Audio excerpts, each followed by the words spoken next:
సృష్టి ఫెర్టిలిటీ కేసులో మరో ట్విస్ట్ వెలుగు చూసింది. సృష్టి సెంటర్ యజమాని అసలు పేరు డాక్టర్ నమ్రత కాదని విచారణలో తెలిసింది. నమ్రత అసలు పేరు అట్లూరి నీరజ్గా పోలీసులు గుర్తించారు. డాక్టర్ నమ్రత పేరుతో అట్లూరి నీరజ్ అక్రమాలు చేసినట్టు తేల్చారు. విశాఖలోని ఆంధ్ర మెడికల్ కాలేజీలో అట్లూరి నీరజ అలియాస్ నమ్రత మెడిసిన్ చేసినట్లు, ఇదే కాలేజీలోని 1988 బ్యాచ్మేట్స్ తో కూడా సరోగసి దందా చేయించినట్లు పోలీసులు గుర్తించారు.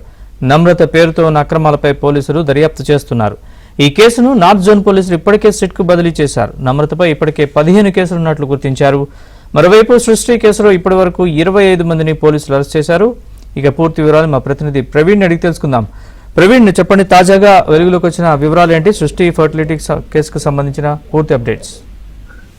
సృష్టి ఫెర్టిలిటీ కేసులో ఇప్పటికే విచారణ పూర్తి అవుతున్నటువంటి క్రమంలోనే ఈ కేసును టీసీఎస్ లో ఉన్నటువంటి సిట్కు బదిలీ చేయడం జరిగింది. స్పెషల్ ఇన్వెస్టిగేషన్ టీము ఈ కేసును ఇప్పటి నుంచి విచారణ జరుపుతుంది.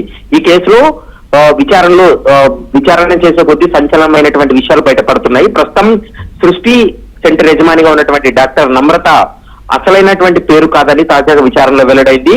ఆమె పేరు అట్లూరి నీరజగా కూడా గుర్తించడం జరిగింది.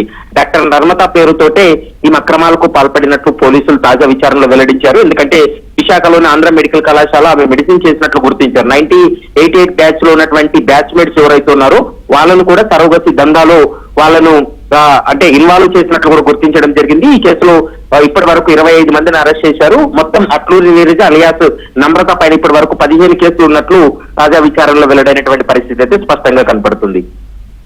Right Praveen, thanks for